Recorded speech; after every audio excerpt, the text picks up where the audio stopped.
Samus, emergency order.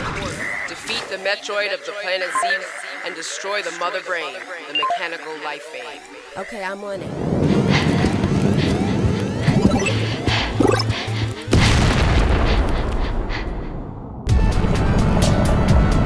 Okay, and wrap to the camera.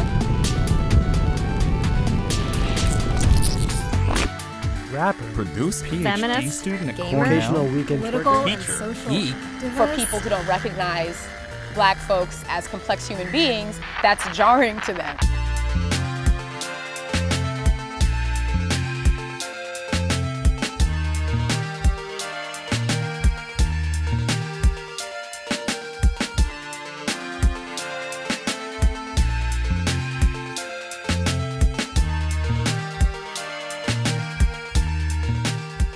I took on the moniker of Samus for two reasons. The first one is, as I mentioned, I love video games. And to me, she's a really iconic figure.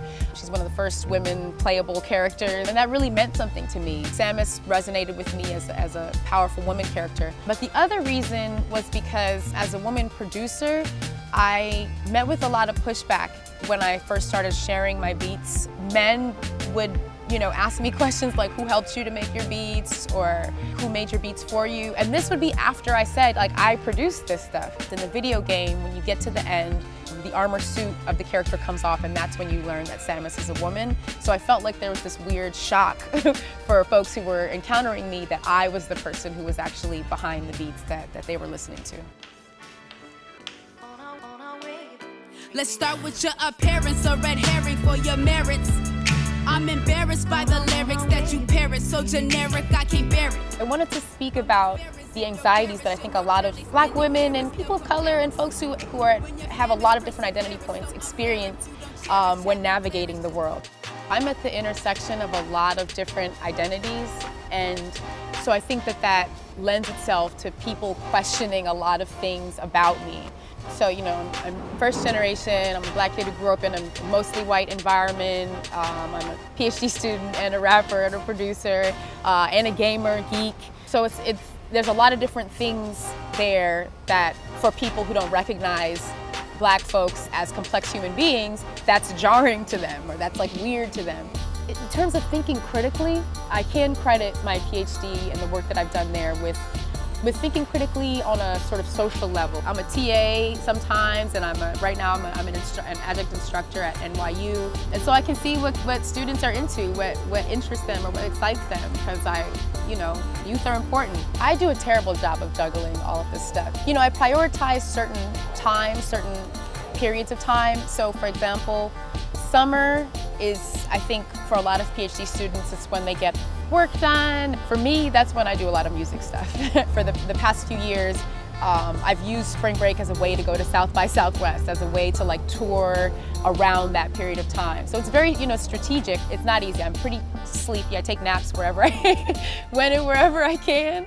I released the Metroid EP partially out of anxiety. So I was like, okay, well, I'm taking my name from this character that's very important. I think it's time for me to set aside to make a project that's 100% devoted to telling the story from the perspective of the protagonist. So I did a little Kickstarter campaign, and it went well. I put out the project, and interestingly, I think that project, that Metroid EP, started giving me a lot of the recognition that I have today, that a lot of folks started listening to me. People who don't even really listen to or don't care about video games, they started listening to me because they were just like, what is this? This telling the story about this video game character told from the perspective of a little Black girl. And so I think it's a really striking image that a lot of folks gravitate towards as representing a change, a sea change around geek and nerd culture and culture more generally.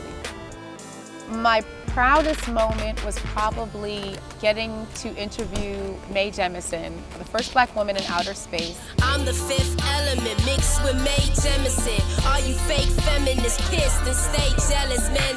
I actually named a song after her. The track is Mae Jemison. I was invited to perform in Oakland, and Mae Jemison was sort of the keynote speaker, and my manager was able to arrange an interview between me and her. And at the end of the interview, I performed the track Mae Jemison for Mae Jemison.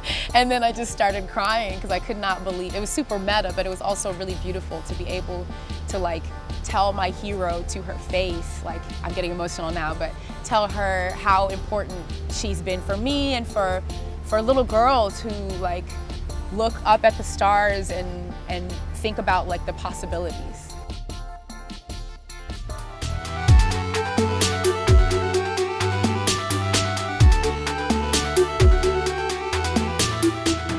As a little kid, wasn't really rap type. Yeah, they always said I was trying to act white, even though I'm black like night without a flashlight.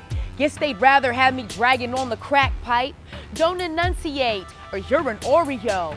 Drink Cavassier, do a little choreo. Better not be corny though, better start the party like you Mario. Yeah, entertain me like the Maury Show.